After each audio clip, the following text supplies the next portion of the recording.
कि हे करुणानिधान, हे कमल नयन, आपकी ही कृपा से आज मुझे इस शीश से मुक्ति मिली है। आज से यह काशी नगरी जो है मेरी प्रिय नगरी बन गई। जो भी इस नगरी का दर्शन करेगा, जो भी इस नगरी में निवास करेगा, उसे मैं मुक्ति प्रदान करूंगा। ऐसा बोल करके भगवान जो है, भगवान सुंदर भजन करने लगे। कहते हैं,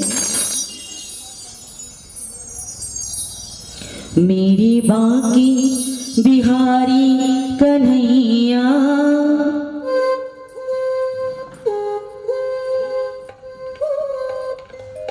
मेरी बाकी बिहारी कन्हैया, तेरा जलवा कहाँ पे नहीं है। मेरे बाके बिहारी कन्हैया, तेरा जलवा कहाँ पे नहीं है। तेरे बाके बिहारी कन्हैया, तेरा जलवा कहाँ पे नहीं है। मेरे बिहारी कन्हैया, तेरा जलवा कहाँ पे नहीं है।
उन्हीं को दिया है जिनकी आंखों में पर्दा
में देखते हैं और वही हम आपको बता रहे हैं। और ऐसे समाज सेवी देखिए समाज का कल्याण कर रहे हैं, इनके माध्यम से जाने कितने लोगों का कल्याण हुआ है। ऐसे समाज सेवी के लिए एक बार और जोरदार तालियां सभी हमारे भाई बंधु जितने बैठे हुए हैं सभी।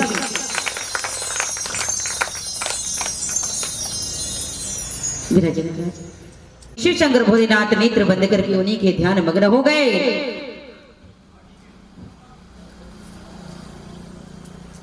और माता पार्वती ने जब पूरा यह वृत्तांत देखा तो अत्यंत प्रसन्न हो गई और प्रसन्न होकर के भगवान को प्रणाम किया और भगवान भूत भावन भोलेनाथ की सेवा करने लगी।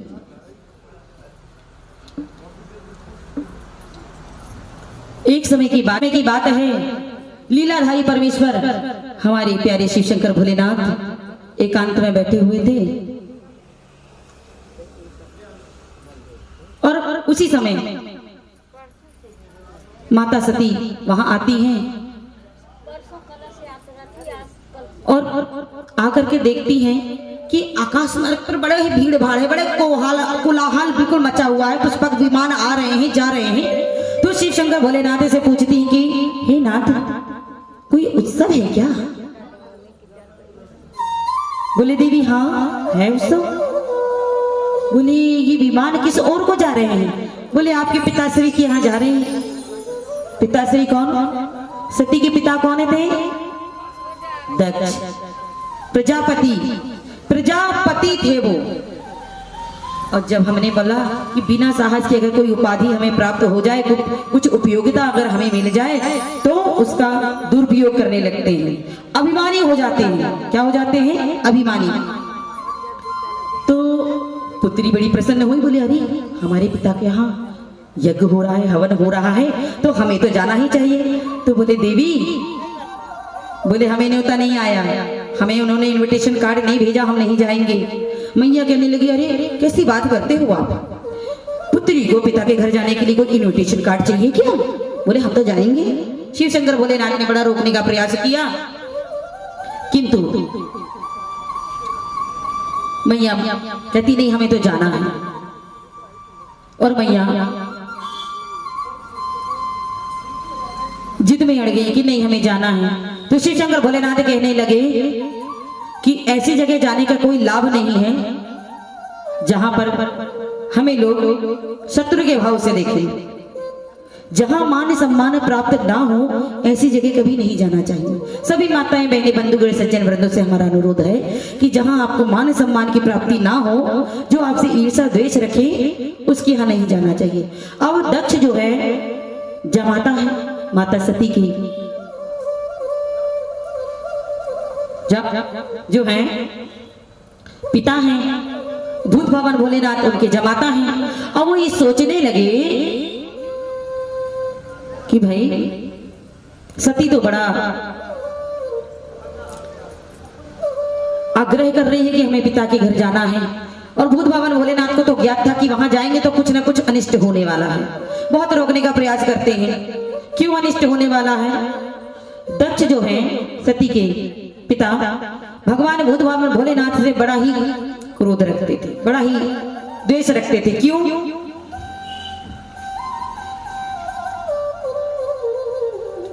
राजा दक्ष के यहाँ सबसे छोटी पुत्री सती का जन्म हुआ। जन्म क्यों हुआ? जन्म हुआ और जन्म से ही वो शिव शंकर भोलेनाथ की पूजा करती थी। शिव शंकर भोलेनाथ की पूजा करती थी और पूजा करते करते समय बीतते गया, समय परिवर्तित होता गया और सती जो है युवावस्था को प्राप्त हुई। लेकिन शिव शंकर भोलेनाथ से उनका प्रेम दिन प्रतिदिन पल हर घर हर घड़ी बिल्कुल बढ़ता ही जा रहा था, बढ़ता ही जा रहा था, बढ़ता ही जा रहा था। बहुत प्रेम करती थी शिव शंकर भोलेनाथ से, क्योंकि उनका जन्म ही उनके लिए हुआ था। जब युवती हो गई सती तो पिता को चिंता हो जाती है, भाई पुत्री बड़ी हो गई, विवाह योग्य हो गई, सुयोग भाई कोई अच्छा वर देख करके, सुयोग्य वर देख करके कि पुत्री का विवाह कर दिया जाए। तो ब्रह्मा जी को बुलाते हैं दक्ष पिताश्री, बोले पुत्री विवाह योग्य हो गई है, कोई बढ़िया सा सुयोग्य वर देख करके मेरी पुत्री का विवाह कर दे। तो ब्रह्मा जी कहते हैं इतना सुंदर सुयोग वर कहीं नहीं मिलेगा, तीनों लोगों में नहीं मिल सकता जैसा वर मैंने उसके लिए पहले से ही देख के रखा है। तो दक्ष बोलने लगे, अरे पिताजी ऐसी बात?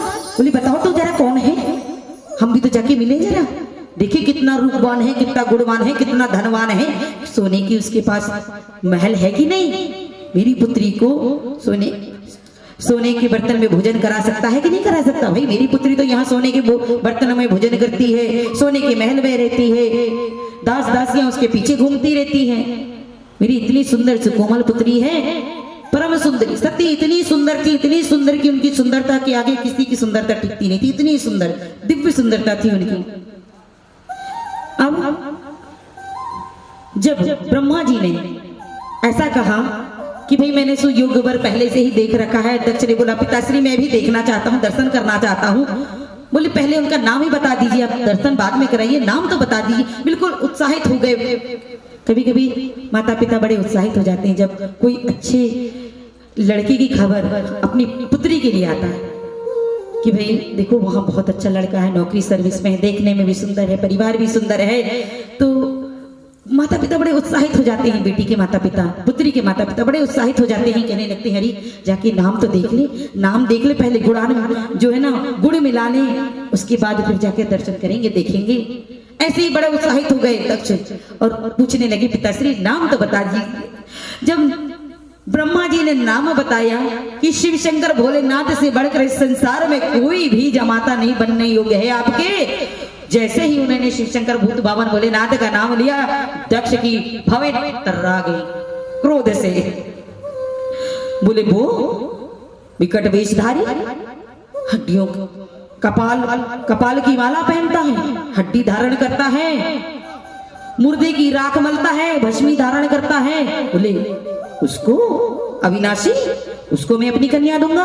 बोले पिताश्री और कोई नहीं मिला मेरी पुत्री के लिए, मेरी पुत्री कितनी सुंदर कितनी सुकोमल, उसको दूंगा मैं अपनी पुत्री।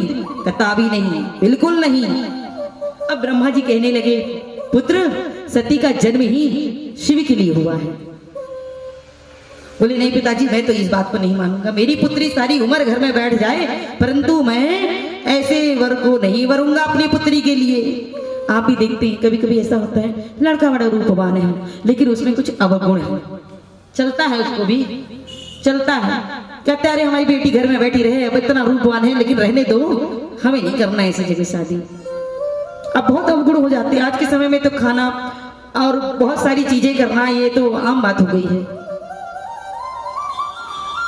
बहुत मनाने पर पिता के दक्ष मान गए और सती का विवाह शिव शंकर भोलेनाथ से कर दिया, गैर मन से कर दिया, विवाह हो गया, सती चली गई। एक समय दक्ष ने सभा बुलाई, देवताओं की सभा। ऐसे सभा बुलाते रहते थे, बड़े बड़े अच्छे आयोजन जो है देवता करते रहते, जैसे आप लोग जो है इतने अच्छे आयोजन कर रहे हैं, शिव महापुराण की सुंदर कथा का श्रवण कर रहे हो, इसका आयोजन